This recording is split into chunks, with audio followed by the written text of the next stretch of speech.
Tapi ada satu perbuatan dosa yang pasti di dunia dirasakan. Apa itu? Durhaka pada orang tua. Orang yang durhaka pada orang tua, di dunia dia tetap dapat, di akhirat dapat sekali lagi. Itu janji Rasulullah SAW. Lama hidup banyak dirasa, jauh berjalan banyak dilihat, lama jadi ustadz banyak yang curhat. Maka tidak satu dua itu saya lihat dalam kehidupan. Hebat, rezeki banyak melimpah ruah, tapi jauh dari kebahagiaan. Apa sebab? Janji Rasulullah SAW, orang yang durhaka pada orang tua di dunia sudah dapat, di akhirat dapat lagi, dapat. Di mana letak keadilan Allah? Kenapa di dunia sudah dapat, di akhirat dapat lagi? Yang di dunia itu baru DP-nya, di akhirat baru kau rasakan cash-nya. Oleh sebab itu jangan pernah melawan pada orang tua, jangan pernah melawan. Apapun kata dia, jurus menghadapi orang tua ini tidak banyak, 3 saja. Kalau dia marah-marah, kalau dia cerewet, kalau dia ngamuk-ngamuk, pertama diam. Pulang kampung marah dia. Saya bolak-balik kirim uang belanja, kenapa kamu IP-nya 2,0? Diam. Yang kedua, diam. Yang ketiga, diam. Kalau belum bisa membahagiakan, jangan susahkan dia. Kalau belum bisa menunjukkan prestasi, jangan susahkan hatinya. Jangan sampai belum ketemu dengan wajah kita pun dia sudah susah hati. Baru nama kita muncul di HP-nya, kumat darah tingginya. Bunyi handphone dia lihat nama kita di situ, langsung berubah detak jantungnya. Karena ternyata bukan nama kita di situ dia buat. Siapa? Troublemaker. Oleh sebab itu jangan susahkan orang tua. Saya tidak ujuk-ujuk langsung jadi ustadz. Saya sempat jadi mahasiswa terlama di dunia. Saya kuliah di Mesir tahun 1998 sampai 2002. 4 September 1998 menginjakkan kaki di Kairo. November pulang tahun 2002. Tidak pernah sekalipun saya menyusahkan orang tua saya.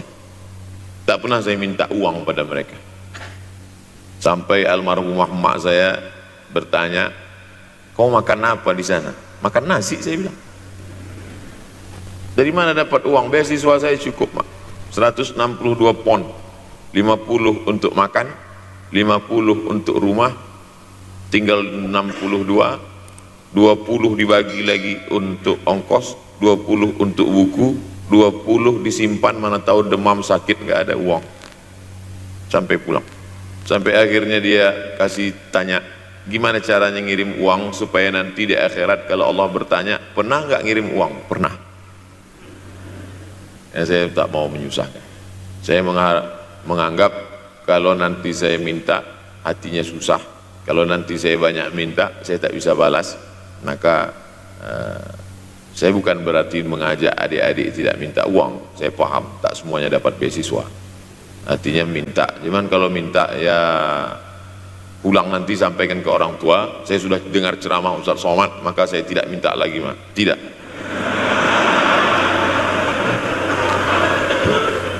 Tapi tolong dirapel setahun sekali aja. Kalau mau merasakan bagaimana sayang mereka, coba hilangkan sayangnya itu agak 1 bulan, 2 bulan, 3 bulan, itu baru terasa. Karena sifat manusia ini kalau sudah tidak ada baru terasa. Judul lagu Roma. Kalau dia masih ada di depan mata kita, masih dekat dengan kita, kita merasa dia biasa-biasa saja. Tapi kalau dia sudah tidak lagi ada, itu barulah. Oleh sebab itu coba kalau mau merasakan, kasih tahu dia, papa, mama, untuk biaya kuliah saya 1 semester ini tolong jangan kasih dulu.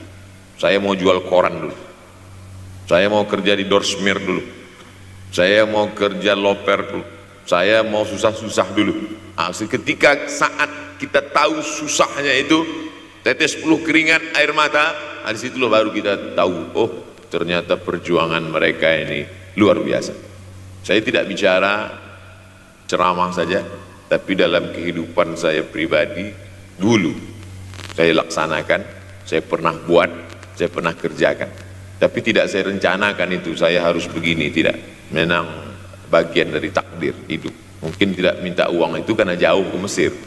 Kalau seandainya dekat, sering juga minta. Nah, memang dikondisikan saya untuk terbang jauh ke Mesir, lalu kemudian setelah jauh itu tidak meminta, tapi kemudian setelah pulang berjumpa, sempat bersama orang tua. Bulan Maret 2019 kemarin baru meninggal dunia ketika saya sedang ceramah di Madura, Pulau Madura, diundang oleh sahabat saya, kakak kelas di Mesir dulu, Dr. Fauzi Tijani. Dan pagi itu rencananya mau ziarah ke makam Kiai Khalil di Pulau Madura. Begitu mau ziarah langsung dapat SMS segera pulang karena orang tua meninggal dunia. Akhirnya saya langsung ke airport Surabaya dan langsung pulang. Sebelum malam sudah tiba pemakaman. Artinya apa? Penyesalan panjang, kenapa tidak mencium tangan orang tua, kenapa tidak? Karena saya pikir masih lama ya. Nah, ini satu kekeliruan.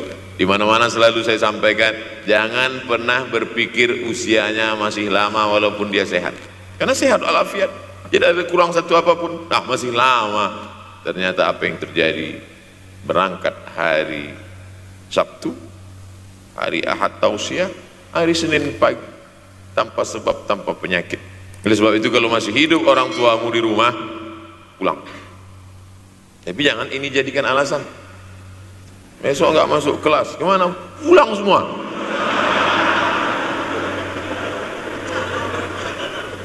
Pulang sesuai dengan kondisi, situasi dan keadaan. Pulang.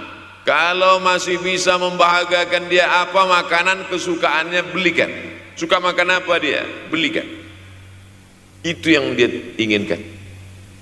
Andai kita gendong dia dari Yogyakarta berangkat ke kota Makkah, sampai di Makkah tawaf 7 putaran, dari Sofa ke Marwah, pulang lagi ke Jogja, belum tentu dapat membayar sekali teriakan dia saat mengeluarkan kita ke alam dunia.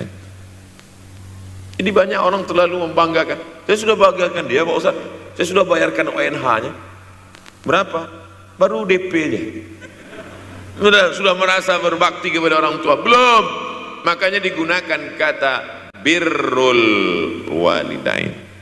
Kenapa Allah tidak menggunakan kata husnul walidain?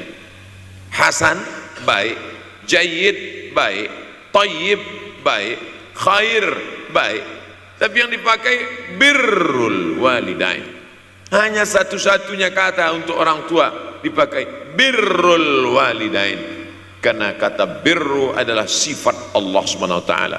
Makanya di antara Asmaul Husna ada Al-Barrut Tawwab. Allah yang punya sifat itu.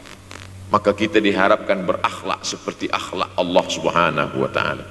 Addabani Rabbi fa ahsana ta'dibi. Allah mendidik aku menjadi beradab sehingga adabku penuh. Allah Subhanahu wa taala tidak ada puji Nabi Muhammad SAW. Hai Muhammad yang sholat tahajudnya sampai kakinya bengkak. Hai Muhammad yang hajinya tidak ada. Apa kata pujian Allah untuk Nabi Muhammad SAW? Wa innaka la'ala khuluqin azim. Akhlak agung dan mulia. Oleh sebab itu tak ada gunanya prestasi S1, S2, S3, postdoktoral, profesor kalau tidak berbakti kepada orang tua. Makanya orang tua itu levelnya langsung setelah Allah. Wa qadha rabbuka alla ta'budu illa iyyah. Langsung wa bil walidaini ihsana. Ihsan. Lihat lagi penggunaan kata ihsan dalam hadis Nabi. Jibril alaihissalam datang, rambutnya tidak berdebu, bajunya sangat putih bersih, tapi tidak ada orang yang kenal. Diriwayatkan oleh Sayyidina Umar ibn al-Khattab radhiyallahu anhu, aku melihat ada seorang laki-laki rambutnya sangat hitam, dan bajunya sangat putih, tapi kami tidak ada yang kenal. Ini 3 indikasi ini menunjukkan kebingungan. Kalau ada orang rambutnya sangat hitam dan kita kenal, berarti dia memang orang situ, memang tinggalnya di situ. Tapi dia kalau orang perantau, rambutnya pasti berdebu karena tinggal di gurun pasir. Sekarang kan banyak tuh anak-anak muda yang rambutnya berdebu. Itu berarti orang jauh, bukan orang Jogja. Bajunya sangat putih, tapi kami tidak kenal. Kalau bajunya agak-agak kotor, berarti dia musafir. Pantas kalau kita tidak kenal. Tapi bajunya sangat putih, berarti dia memang orang situ. Tapi kami tidak kenal. Kata Umar bin Khattab, rambutnya sangat hitam, bajunya sangat putih, tapi kami tidak kenal. Dan dia duduk berhadapan dengan Nabi, lututnya dekat dengan lutut Nabi. Tapi kami tidak kenal. Dia bertanya tentang iman, dia bertanya tentang Islam, dia bertanya tentang ihsan. Setelah selesai baru Nabi bertanya, Umar, ya, kamu tahu siapa tadi yang datang bertanya tentang iman, Islam dan ihsan itu? Tidak, Jibril yu'allimukum dinakum. Tadi yang datang itu adalah Jibril alaihissalam. Orang selevel Umar bin Khattab tidak kenal Jibril. Ada orang Indonesia baru ketemu Jibril.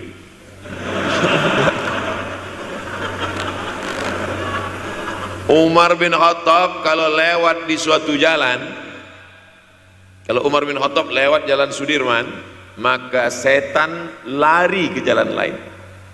Ini ada orang satu perjalanan sama setan, ngaku kenal dengan Jibril alaihissalam. Makanya kalau baca hadis, satu hadis, tapi analisa dari hadis itu banyak sekali.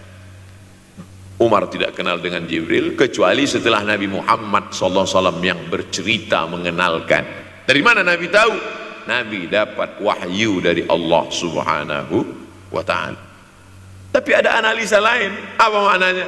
Allah menggunakan kata ihsan untuk orang tua, Nabi menggunakan kata ihsan untuk Allah. Ihsan untuk Allah, anta'budallaha ka'annaka tarah, kau sembah Allah seakan-akan engkau melihat dia. Fa illam takun tarah, kalau kau tidak bisa melihat dia, fa innahu yarak, sesungguhnya dia yang selalu melihatmu. Tidak pernah putus ihsan. Ihsan Allah kepada kita, tidak pernah putus pengawasan Allah. Bagaimana ihsan kita kepada orang tua, tak pernah putus bakti walaupun dia sudah meninggal dunia. Makanya kita tetap membaca walaupun dia sudah masuk liang lahat, jam 2 malam bangun, Rabbil firli wali walidayya warhamhuma kama rabbayani shaghira.